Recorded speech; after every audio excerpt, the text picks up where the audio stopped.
Just wear it out. It's cute. Yeah, maybe. Maybe. Hey, want to see something dystopian? A student teacher sent a private Snapchat complaining about her workday. An hour later, police pulled up to her school. Snapchat's automated system flagged a private DM to 3 contacts and triggered an FBI alert in under 60 minutes, ending her teaching career. Y'all see this one? Snapchat retains its ability to scan private messages server side without end-to-end encryption protections. Just took an hour, just 60 minutes. What happened in sequence? A student closed Volpe's laptop in class, deleting her lesson plan. Frustrated, she sent a private Snapchat message referencing shooting the child or the school. Exact phrasing varies across reports. The message reached 3 recipients, not a public story. 3 people she lived with or dated. Snapchat's automated AI flagged the message and reported it to the FBI. Good Lord, teacher, you shouldn't say that. Respectfully, I'm going to be real. It doesn't matter. I refuse this on first principles because if you can do this, you can do it with anything. The idea that any private expression of frustration, no matter how seriously expressed, I understand like the FBI getting involved if they have evidence of a plan to commit a crime, but this goes so far. You really want to live in a world where all communications between humans are monitored and any expression of anything that can be interpreted as violence gets responded to within 60 minutes by a cop car? Deputies arrived at the school within roughly 1 hour. Volpe was arrested for disorderly conduct. It's just more panopticon crap? Yeah, 100%. Absolutely psychotic. No student reported her, no parent, no coworker. The flag was entirely automated. Snapchat's policy permits voluntary emergency disclosures to law enforcement. No warrant required when the platform determines imminent harm exists. You know, it's AI. The algorithm makes that initial call. Think of it like your Ring doorbell deciding to call 911 on its own, except the doorbell's reading your text messages. Fucking thought crime. It might as well be a thought crime. Got everything so pearl clutchy. We all already act as though we live in a panopticon, which is fitting because we do. Oh man, I just saw this organically while scrolling my fucking feed. A police chief in Georgia used Flock's cameras to track his ex-girlfriend and her teen daughter nearly 600 times. Don't worry, I'm not tracking you or some weird stalker shit, he texted her. After his arrest, he committed suicide. Great. Never date a cop, folks. Womp womp. Jesus. Oh, I saw my first flock camera here in the UK yesterday. They're absolutely everywhere. They're really everywhere. Genuinely, they're absolutely everywhere. They spread up everywhere in no time. No one was asked. Nobody was consulted. They're just trying to replace democracy, folks. I've said it before and I'll say it again. The Uniparty is in sync, perfectly in sync on one specific thing, which is that democracy can no longer promise people enough to keep them pacified, so we need to shift into a new system. And the system they've chosen is, technocratic, dystopian panopticon. Go to DFlock and look at all the cameras in your area. You'd love to know what my area is, wouldn't you? You'd love to know. God, look at that. Just everywhere. AI scanning your face. Hmm. Wonder why Atlanta's such a hot spot. You know, what a coincidence. Jesus Christ, I didn't know it was everywhere. Yep, all over the place. Any cop, anyone at Flock can just look at it, instantly get a profile of where you've been, what you've done. No warrant needed. No worries. The actual reason it's Atlanta, why Atlanta is such a hot spot, is because of Cop City, the militarized police fortress training compound where they work with the IDF, employ new surveillance technology, and occasionally kill protesters. Protested by basically everyone, but doesn't matter, right? Doesn't actually make a difference. Flock hasn't helped Atlanta at all, by the way. Almost as though it's not actually for preventing crime. Time lapse of them expanding across the country.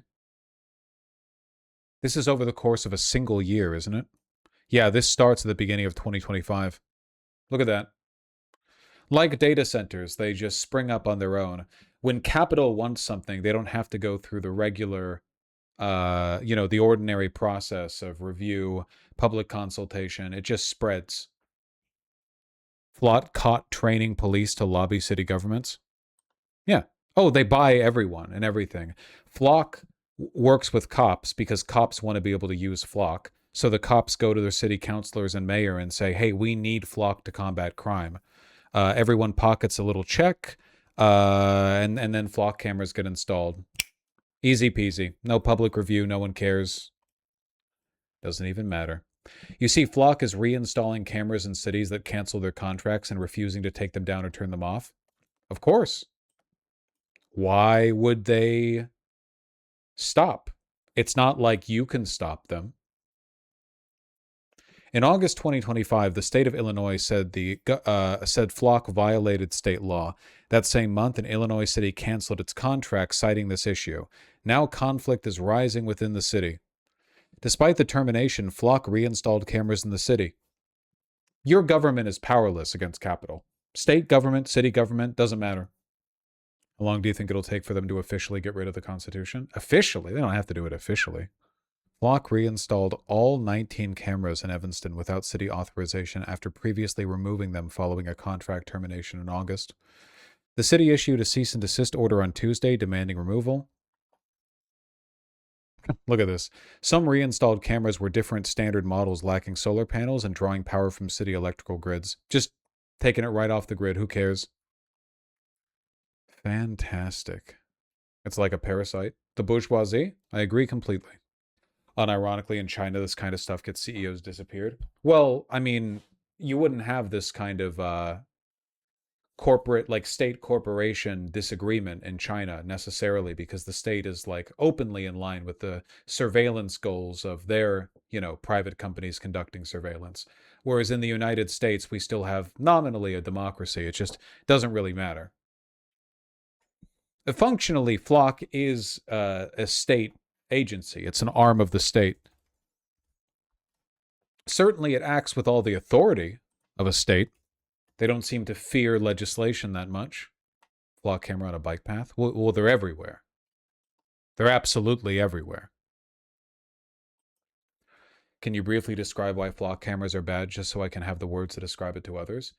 Sure, without public review, concern, or any input really, despite overwhelming unpopularity, a private corporation has installed AI facial and license plate recognition software in cameras stretching all across the country. Information which can be accessed at ease by the corporation or any of the numerous agencies they're partnered with, including just about every major police department in the country and the federal government. They can do this to create an almost perfect profile of your movement, a panoptical state where anyone moving anywhere can be tracked. ICE, they've got it. Petty theft, they've got it. It doesn't matter. A word of disgruntlement spoken quietly as you pass by a camera, it doesn't matter. They have everything. Absolutely everything on you. It is literally like the picture of a dystopia. It is like the stereotype that you would get. It's like the starting place, an opening template for a, sci-fi dystopia setting. They've done it. Nobody likes it. Nobody voted for it. Nobody thinks it's popular, or nobody supports Flock. Seriously, there's no public support here. It's literally just, I'm sorry, it's 1984. It's unbelievably evil. It really blew up after AI because now they can we stop this? No. Are they legal? Does it matter? I'm